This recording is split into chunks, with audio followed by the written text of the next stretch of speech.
আসসালামু আলাইকুম। সাম্প্রতিক বছরগুলিতে আরবের শুষ্ক মরুভূমির বিস্তীর্ণ অংশ সবুজ হতে শুরু করেছে।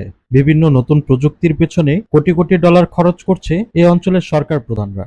বিভিন্ন সরকারি বেসরকারি উদ্যোগে শুরু হয়েছে এই সবুজ বিপ্লব। শুধু তাই নয়, দুবাইয়ে শুরু হয়েছে কৃত্রিম মেঘ দিয়ে বৃষ্টিপাতও।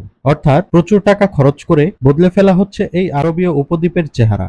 আজ থেকে প্রায় 1400 বছর আগে মহানবী সাল্লাল্লাহু আলাইহি ওয়াসাল্লাম এমনই এক ভবিষ্যদ্বাণী করেছেন।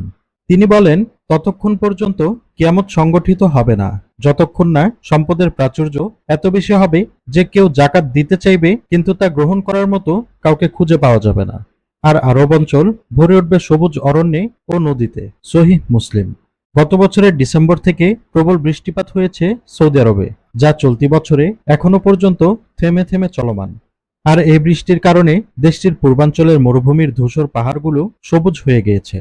সবুজ গাছ, ঘাস ও লতাপাতায় ছেয়ে গিয়েছে মরুর পাহাড়। আর এই দৃশ্য স্পষ্ট দেখা গিয়েছে যুক্তরাষ্ট্রের মহাকাশ গবেষণা সংস্থা নাসার স্যাটেলাইট থেকেও। সৌদি আরবের পূর্বাঞ্চলে অবস্থিত দুই পবিত্র নগরী মক্কা এবং মদিনা। মক্কায় অবস্থিত পবিত্র কাবা শরীফ ও এর আশেপাশে কয়েকদিন ধরে বৃষ্টিপাত হওয়ার ছবি সামাজিক যোগাযোগ মাধ্যমে ঘুরপাক খাচ্ছে। এবার জানা গেল এই বৃষ্টির প্রভাবে মরুভূমির পাহাড়ে সবুজ গাছপালা গজিয়ে উঠেছে।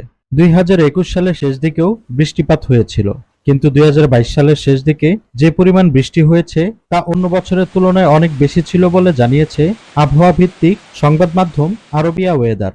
আরবিয়া ওয়েদার আরও জানিয়েছে, সৌদি আরবের পূর্বাঞ্চল অন্যান্য অঞ্চলগুলোর তুলনায় একটু বেশি উষ্ণ। এই উষ্ণ আবহাওয়া এবং বৃষ্টিপাতের কারণে পাহাড় ছেদ করে বেরিয়ে এসেছে সবুজ গাছপালা। বাইরে বের হয়ে সুন্দর ও মনোরম দৃশ্য দেখে সেটি ক্যামেরাবন্দি করেছেন অনেকেই। সেগুলো টুইটার ও ফেসবুকের মতো জনপ্রিয় সামাজিক যোগাযোগ মাধ্যমে প্রকাশ করেছেন স্থানীয় বাসিন্দারা। তো প্রিয় দর্শক, আপনার কি মনে হয় 1400 বছর আগে এমন ভবিষ্যদ্বাণী করেছিলেন মহানবী হযরত মুহাম্মদ সাল্লাল্লাহু আলাইহি ওয়াসাল্লাম? তবে কি কাছাকাছি চলে এসেছে পৃথিবীর শেষ সময়?